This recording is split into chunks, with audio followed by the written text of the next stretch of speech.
This is Eric Levin. He's with Model Match. And, well, first off here, what is Model Match? Like, if you're going to say it in a tweet, like, what the heck is it, and why should I care? Yeah, Model Match is a SaaS platform that was built to help mortgage companies identify, engage, attract, nurture, convert opportunities. So whether it's business development relative to referral partners, real estate agents, or recruiting originators into branches that maybe have empty desks, it's A to Z, where do I find them?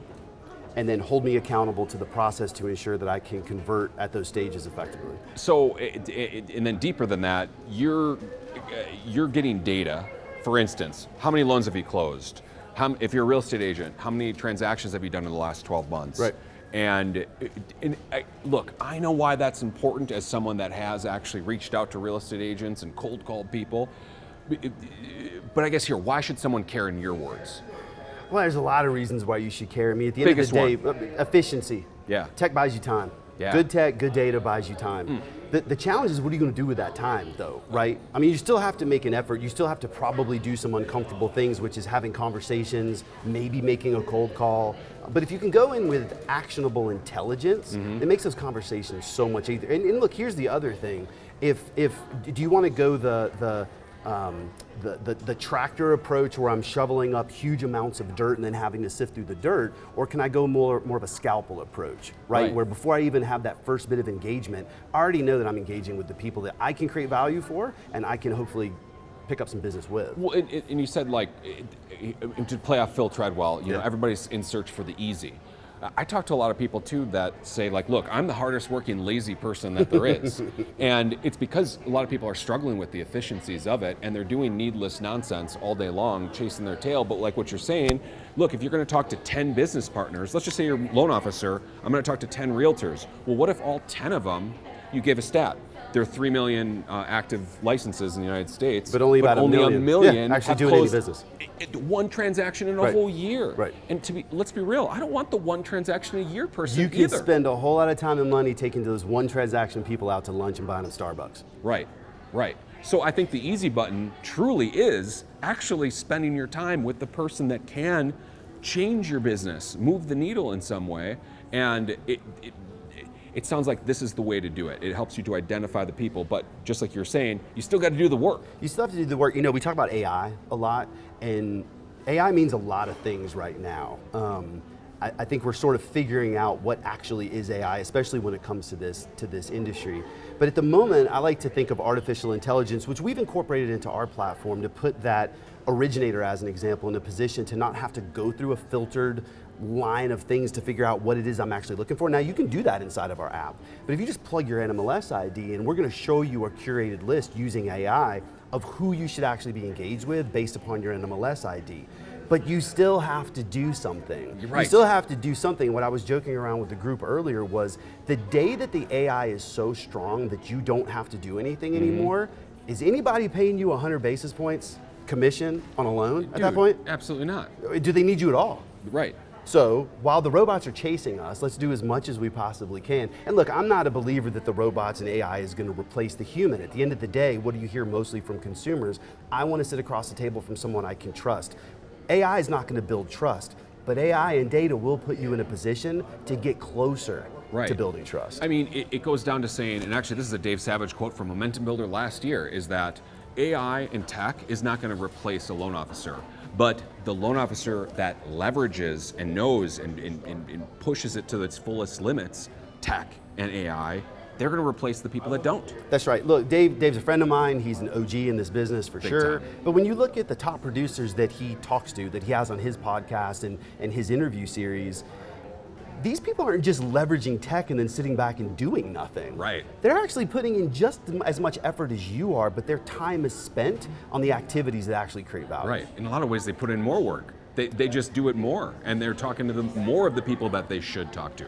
So, okay, you're talking about how a loan officer can go up and down and up and down, and this is fascinating to me. So, you were saying in the down, you can identify why it happened, and I mean, you could look at that in negative ways, like, hey, I messed this up. But I think that awareness is the first step. You got to know if you're messing up and why, because then you can do something about it. But how do you find that out based on data. So a model match user asked me the other day, hey, I'm meeting with this originator they're not unhappy where they are, they're not looking to make a change. Right. By the way, those are the people you should be having conversations with, right. because you can probably learn something from each other along the way. Right. But what he was noticing was, as he was looking at the last 14 months of production, there was this peak and then there was a valley, and then there was a peak and then there was a valley. So we looked at the product together, we looked at where the business is actually coming from, but one of the things you can start to assume is maybe there's an issue with loan flow or operations. Some right. sort of efficiency is missing. So the question is, how much time are you spending on pipeline management versus pipeline development? Right. But that question comes from a place of intelligence, right? Because before I even tell you, hey man, I see that you're hitting all these valleys, I'm not gonna do that because I don't know you well enough yet. Right. I don't wanna be confrontational. But what I could do is say the data is telling me that I should ask this question. Right. How much time are you spending on pipeline management versus pipeline development? Well, and see, I think that as a loan officer, if you're gonna tell your manager, like, dude, I'm spending all this time on pipeline management, but if you have data to show that you are, and like, dude, I've been telling you I need an assistant, I've been telling you we need to change something in our process, and look, this is why, I mean, you kind of bring that ammo to the table and it's like justified. You can show dollars and cents. Let's change this. 100%. So you bring up another thought and an idea, right? Which is the data should be used not just for you to help develop your own business, but if you're a manager of originators or a head of production, and you start to look at, take Pulse AI, which is a feature inside of our platform, which is that curated data that will show you per NMLS ID, who are the referral partners that you have some engagement with, right? Well, if you're spending all of your time on the ones down here, and me as your partner can say, look, this person's only doing 3 or 4 units per year. Why are we spending our time here? Let's start to spend our time here. Unless you feel like there's something that we're doing that can help this agent drive more business. Is there some co-marketing or some co-branding, things that we can do inside of technology as well to help drive them? But no, your point is super valid. This is also a management tool. Data should be a management tool. Right. Look, the reality is, originators are managers though, aren't they? They're just managers of their own business. They're managers of their agent partners. They're managers of their relationships, exactly. The data should put you in a position to figure out, how can I create more efficiencies not only for myself, but for the referral partners that I'm actually working with. 100%, and kind of a similar point is, well, maybe this is different, but you talked a lot about, what I call data integrity, and you're talking about the black holes, the data gaps, and working at Shape, we try to encompass it all in one system. And I think that that's so valuable. I think that you need to have it all in one place. Talk about where the gaps are in people's businesses and where's the black hole? Yeah, we talked about data. So we've talked a little bit about how you solution the gaps relative to data and intelligence. The biggest gaps though still come in your process.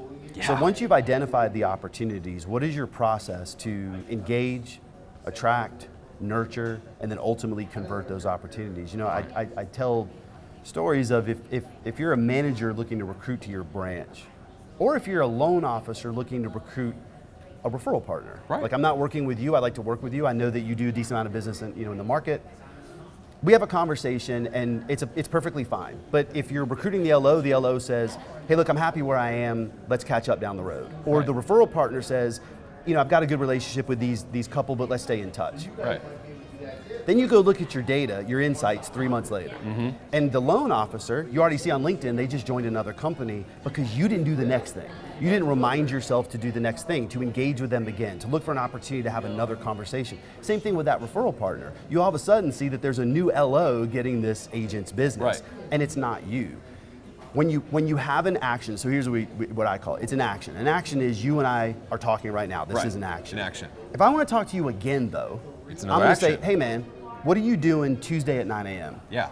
That's an action. It's appointment But setting. if I say, hey, let's catch up after your vacation, or let's catch up in the next month, that's a status, that's not an action. So the biggest black hole is the lack of action.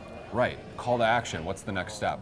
Wow, okay, you're talking about how cold calling is dead, but it's not. It's not dead. And what was the stat? I think the stat was, these were with real estate agents, that 57% of real estate agents still say that cold calling is the second best form of sales prospecting. You know what I didn't say though? You know what the first is?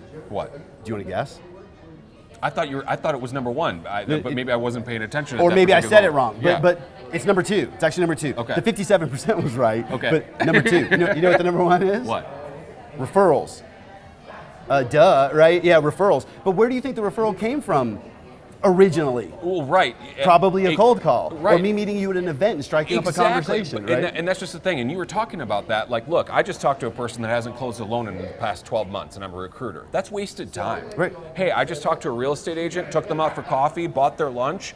They haven't closed a single loan in the past 12 months. Or hey, maybe they closed 100, but they're all $20 million apartment buildings. Right. Well, that'd be a cool person to know. Right. But you get what I mean. It's just like, that's not a fit. Right. We can't do business together, and that's a wasted time, wasted lunch, wasted everything. You still have to make the call. So I think where the gap is a lot of people they have that meeting, but then I don't think they're lazy. I mean, I don't think that people have a meeting and then like, here, we're intending to meet later. We're going to talk about shape, but we're going to do it right now. And I think me and you are different in that sense. Like, we're not going to wait. Well, We're you gonna said do it this right to me now. earlier. You're Yeah. like, we're going to do this right now. Yeah. And I love that. I'll tell you what I think it is after 20 years of doing this and talking to people that we help do this, business development, grow their business through engagement. It's the fear of being told no.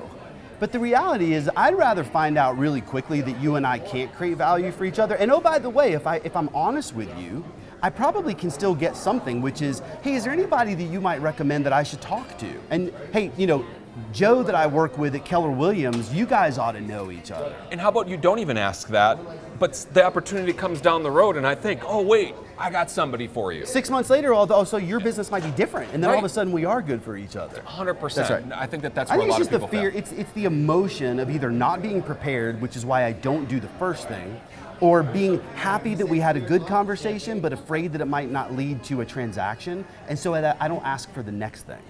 Right, 100%. All right, so if someone wants to sign up for Model Match, what is the promo code? I got to remind you because you didn't say it on the stage.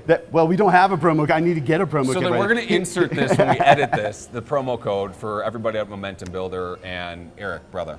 Hey, I love it. Dude, this has been great. Awesome talking to you. I can't wait to do some stuff with Shape, dude. We're gonna crush some stuff.